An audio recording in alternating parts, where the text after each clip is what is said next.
안녕하십니까. 언제나 소비자 편에서 방송하는 콘스탄트 김의 티스와 함께 돈 버는 아카데미. 이번 시간에는요, 돈 버는 상속.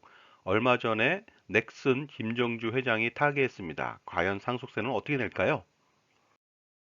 자, 2020년도 상속세 세수 현황을 좀 알아보도록 하겠습니다.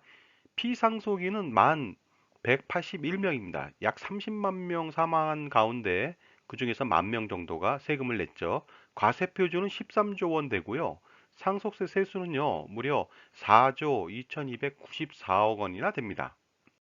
넥슨 김정주 회장의 재산은 대부분 다 주식인 거로 알고 있습니다. 그러다 보니까 주식 평가 어떻게 하는지 알아보도록 하겠습니다. 상속일 현재 기준으로 해서요. 그 전후 2개월 종가 평균을 냅니다. 그래서 그 금액하고요. 최종 시세 중에 큰 금액으로 상속 재산을 평가합니다. 자, 이렇게 평가한다면요. 김정주 회장의 주식가치 평가, 상속 재산은 약 13조 원에 달할 것으로 보입니다. 그런데 김정주 회장은 대기업의 최대 주주입니다. 따라서 할증세율 20%까지 포함하다 보니까요.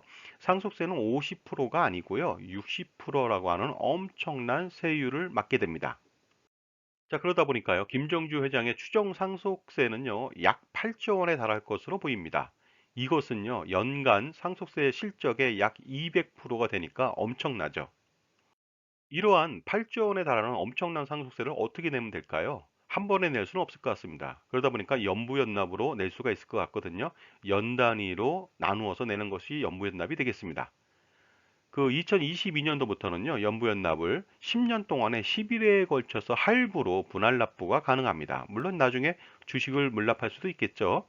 일반 중소기업이나 중견기업인 경우에는요, 그 가업상속인 경우에 최대 20년 동안 20일에 납부를 하는데 대기업이다 보니까 이 부분은 제외됐습니다. 자, 그렇다면 연부연납에 대해서 자세히 알아보도록 하겠습니다. 상속세의 납부세액이 2천만 원을 초과해야 됩니다. 그 다음에 연부연납 신청서를 제출해야 되고요. 납세 담보 120%를 제공해야 됩니다. 물론 가산이자율 매년 1.2%는 추가 부담해야 됩니다.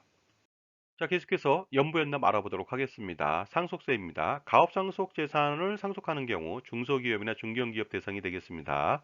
가업상속 재산이 50% 미만 소유한 경우에는요, 10년 동안 분할 납부 가능하고요, 3년 거치가 가능합니다.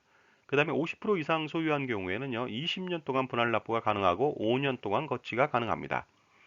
그런데 대기업 회장인 김정주 회장 같은 경우에는요, 이런 데 해당이 되지 않기 때문에 10년 동안 분할 납부가 가능합니다. 물론 거치 기간은 없습니다. 자, 제 정보가 만족스러우셨다면요, 구독과 좋아요 부탁드리겠습니다. 감사합니다. 계속하겠습니다. 자, 그래서요, 8억 원에 달하는 상속세를 연부연납할 수가 있습니다. 10년 동안에 11회에 걸쳐 나눠낼 수가 있죠. 자, 그렇다면요. 연부연납 예시 금액을 좀 알아보도록 하겠습니다. 매 회차, 매년 내는 연부연납 금액은 어느 정도 될까요? 상속세를 8조 원으로 봤을 때 1회차부터 11회차까지 나눠낼 수가 있습니다.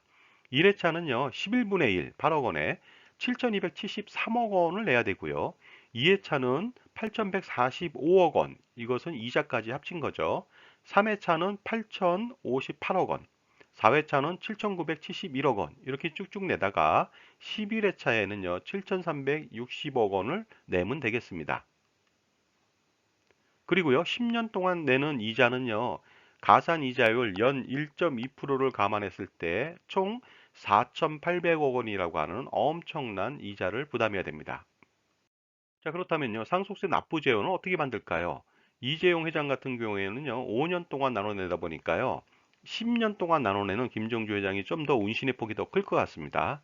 예를 들어서 배당금을 받아낼 수도 있습니다, 매년. 그런데 배당 금액이요, 매년 1조 6천억 원 정도는 배당해야지 그중에 50%, 그 8천억 원은 세금 내고 나머지 돈으로 그 상속세를 낼 수 있는데요. 이렇게 쭉쭉 하다 보면 무려 16조를 배당해야 됩니다. 그렇다면요, 8조 원을 배당소득세로 먼저 내야 된다는 것이죠. 엄청난 부담이 아닐 수가 없습니다. 그리고요, 대출을 통해서도 낼 수 있습니다. 신용 및 담보대출을 통해 낼 수가 있는데 대출이자 부담이 생기겠죠. 그러다 보니까 제가 볼 때는요, 주식으로 물납을 할 수도 있다고 생각이 듭니다. 그런데 만약에 김정주 회장이 타계 전에 상속세 제원 마련용으로 종신보험이나 정기보험을 가입했다. 이랬을 때는 굉장히 상속세 납부 재원을 쉽게 마련할 수 있지 않았을까? 이런 생각을 해봤습니다. 예를 들어서 전세계 보험사를 대상으로 해서 보험금 8조 원을 받을 수도 있도록 보험을 가입했다. 이렇게 된다면 지금보다 훨씬 더 수월하게 상속세를 내지 않았을까 생각합니다. 자, 지금까지 넥슨 김정주 회장 관련돼서 상속세에 대해서 알아봤습니다. 감사합니다.